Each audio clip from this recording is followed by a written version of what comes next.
Jeg tog til Copenhagen Gaming Week som Pokémon-venter, og min plan faldt næsten fuldstændig fra hinanden allerede på første dag.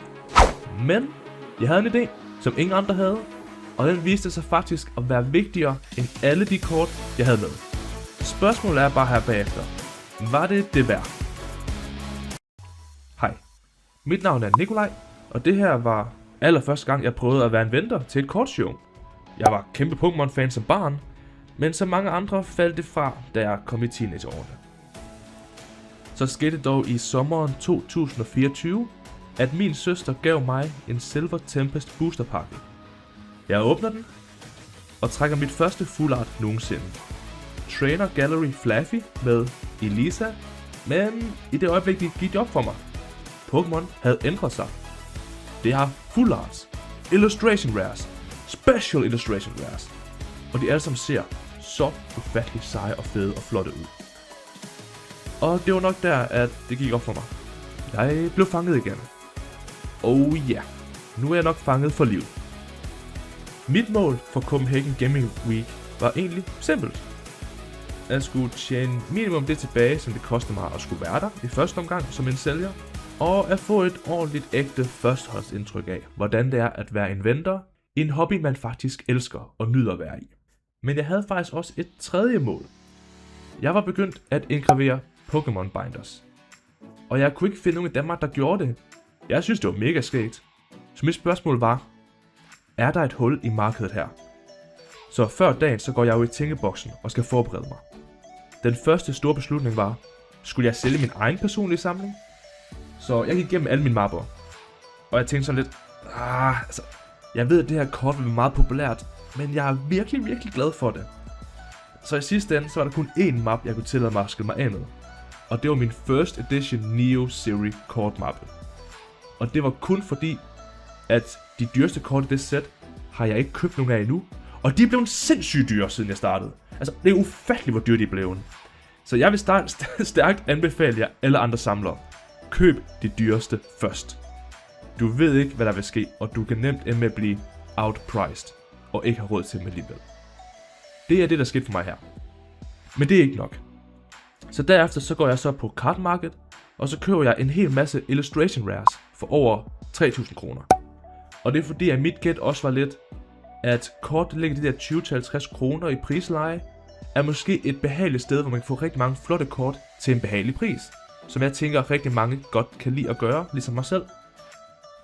Men jeg købte også lige et par dyre, som var SIR's, Special Illustration Rares. Og min første originale idé var faktisk måske lidt for ambitiøs. Eller måske forkert. Jeg ville nemlig lave et område, hvor at jeg ville i en display case, som jeg kunne lege af dem, der er Nordic Card Show. Hvor min kort så kunne ligge med bagsiden opad. Hvor folk så kunne betale en 50'er, hvis det er et engelsk kort, eller en 30'er, hvis det er et japansk kort.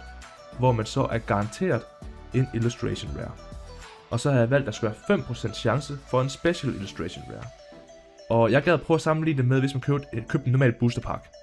De koster også 50 rigtig mange, hvis ikke mere. Og der så er der måske max 10% chance for at få en illustration rare, eller cirka 1% for en special illustration rare. Så jeg følte, at de chancer, jeg gav, var meget bedre end en boosterpakke. Men det gik hurtigt galt. Og noget, jeg havde lavet, også før som forberedelse, det var de her slags visitkort, der egentlig lignede Pokémon-kort, men som var ment, at folk kunne finde mig på Instagram. Hvor jeg så også medbragte nogle engraverede binders, nogle mapper, som folk kunne se på. Og selvfølgelig, vi er klar. Lad os prøve at se, hvad der sker. Torsdag var stille. Jeg tror, at jeg havde 3 personer, der gik forbi bordet den første time, og de stod ikke særlig længe. Der var ingen interesse for noget som helst. Og under torsdagen selv, så havde jeg nok en omsætning på ca. 1.100 kroner. Og mit gæt er, at jeg måske tjente 300 kroner, hvis jeg tog kortenes pris, så den kostede mig at købe, væk. Så jeg har måske tjent 300 kroner. Ud af de ca. 1.100, der kostede mig også at have stedet. Så jeg meget stadig tjene 800 kroner tilbage de næste 2 dage. Men meget vigtigere end tallene. For i sidste ende, omsætningen, den skal bare betale selv tilbage, det er det vigtigste. Jeg vil have det sjovt, og jeg vil se, om folk er interesseret i de ting, jeg tænker over. Der var præcis 0 personer, der var interesseret i min i gåseøjne bedre boosterpakke idé. En person spurgte ind til den, men det var kun fordi, de ikke kunne forstå, hvorfor korten lå på hovedet. Og der indså jeg så selvfølgelig noget vigtigt, at en idé, som egentlig giver god mening i mit hoved, ikke nødvendigvis er en idé, der giver mening for andre her i virkeligheden. så jeg droppede den fuldstændig.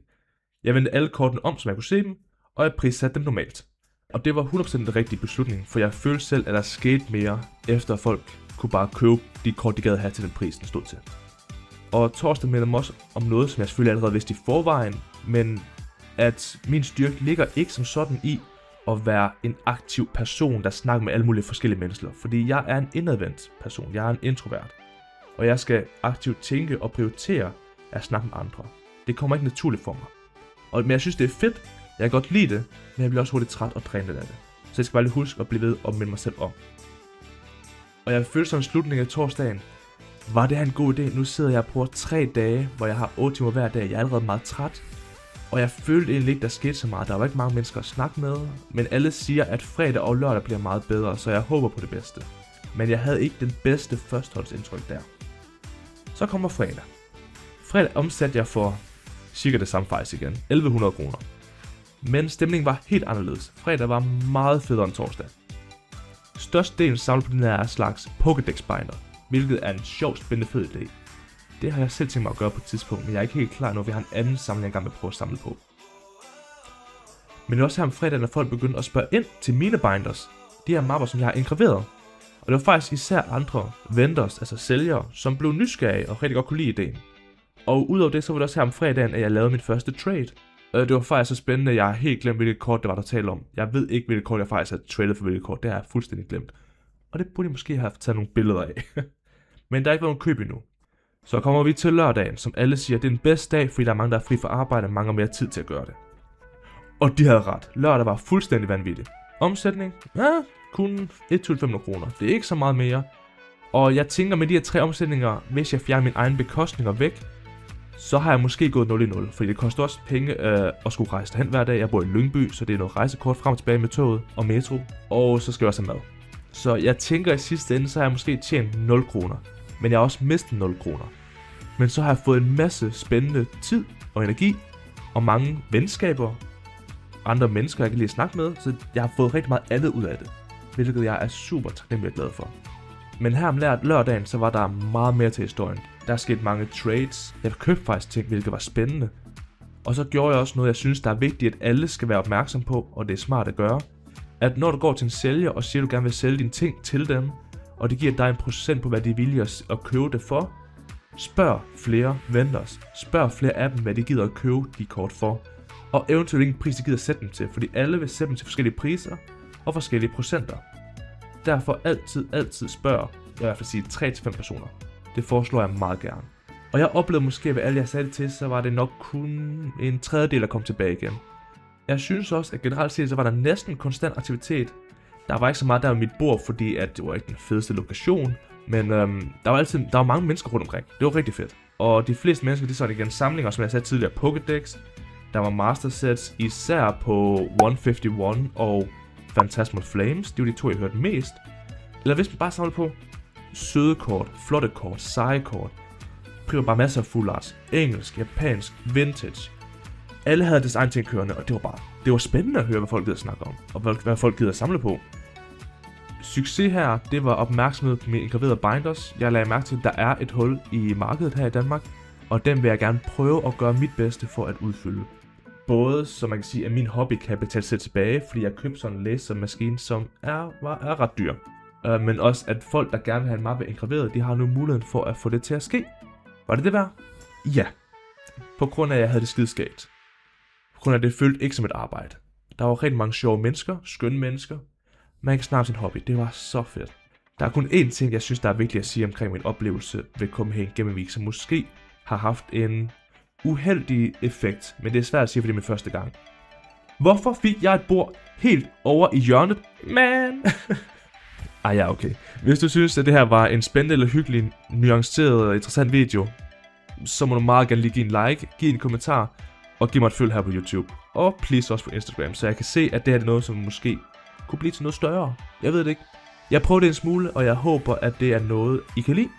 Og så ses vi nok igen en anden gang.